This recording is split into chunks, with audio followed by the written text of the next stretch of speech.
아이들하고 지낼 때 제가 관계를 맺는 방법 중에 하나가 칠판에다 편지를 남겨요. 집에 가기 전에 꼭 칠판에다 편지를 남기는데, 보통 선생님들이 퇴근하실 때 칠판에다가 그 다음날 아침에 할 일들을 적어놓고 가시잖아요. 과제물 제출, 뭐 통신문 뭐 어디에 제출, 뭐 이런 할 일들 목록, 책 읽기 이런 것들을 적어놓고 가시면 아침에 좀 일찍 온 아이들이 그걸 보고 활동을 할 수 있게 안내를 적어 놓으시는데, 대신에 저는 뭘 썼냐면 아이들한테 편지를 남기기 시작했어요. 칠판 편지라고 이름을 붙이고, 아이들이 이제 때로는 그 칠판 편지 밑에다 답장 같은 걸 쓰기도 하고 이렇게 되는데, 그 칠판 편지의 내용이 뭐냐면 일종의 칭찬이에요. 그 전날 있었던 행복하고 좋았었던 일에 대한 메모? 예를 들어서 어제 너희들이 학예회 연습을 즐겁게 하는 모습을 보니까 무척 행복했어 라든지, 교과 선생님께서 너희들 수업 태도가 정말 좋다고 얘기해 주셔서 내가 되게 뿌듯하더라, 이런 이야기를 남기는 거예요. 네, 왜 그렇게 남기기 시작했냐면 TET에서 이제 긍정적 아이메시지라는 표현으로 쓰는 낱말인데, 칭찬을 많이 하잖아요, 선생님들이. 뭐 잘했다, 착하다, 훌륭하다, 이런 칭찬을 많이 하시는데, 칭찬 역시 하나의 평가거든요.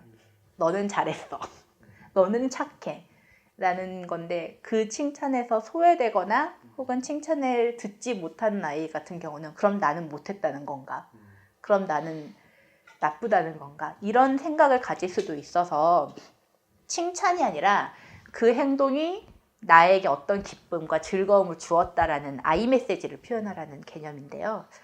그거를 칠판에다 쓴 거예요. 왜 그랬냐면, 사실 우리가 전쟁, 싸움, 다툼, 미움, 폭력, 이런 낱말들을 들으면 기분이 나빠지잖아요. 어두워지고.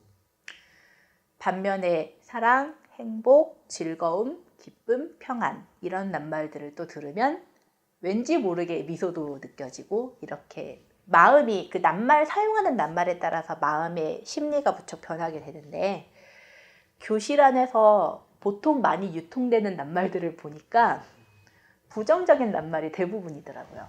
사실 교사와 학생이 소통할 때 부정적인 낱말과 긍정적인 낱말의 소통의 비율을 보면 부정적인 낱말이 거의 5배 가까이 된다고들 해요. 그런데 그런 부정적인 낱말이 소통되는 교실에서 아이들이 느끼는 평안함은 없을 거라고 느껴지더라고요.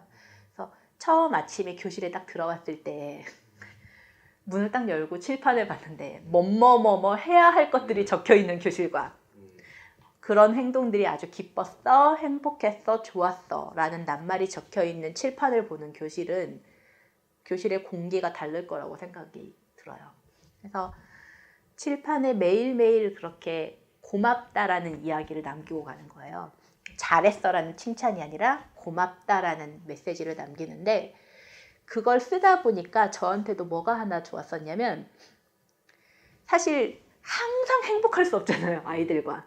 뭔가 갈등이 생기는 날도 있고, 뭔가 다툼 혹은 마음에 불편한 찝찝함이 있는 날도 있는데, 그런 날에도 어쨌든 칠판 편지를 쓰기 위해서 고마움을 찾게 되더라고요, 제가.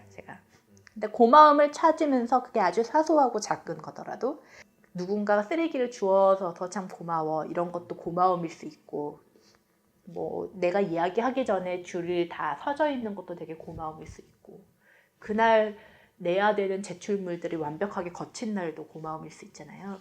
근데 고마움 거리를 찾다 보니까 그렇게 다툼이 있었던 날에도 집에 갈 때는 제가 이렇게 웃고 가게 되더라고요. 아, 맞아, 내가 아이들 때문에 행복한 적이 있지, 행복했지, 오늘도 참 즐거웠어 라는 마음을 안고 저도 집에 갈 수 있게 되는 거예요. 만약에 그걸 안 썼으면 싸웠었던 일, 누군가를 야단치거나 했었던 그런 일, 갈등이 생겼었던 일을 안고 가겠죠. 그러면 그 다음 날도 얼마나 불편하겠어요. 집에 가서도 행복하지 않고. 근데 제 자신도 누군가한테 고마움을 표현하면서 행복해지고, 아침에 들어오는 아이들도 그걸 보면서 같이 행복할 수 있고, 그래서 그렇게 칠판 편지를 남깁니다.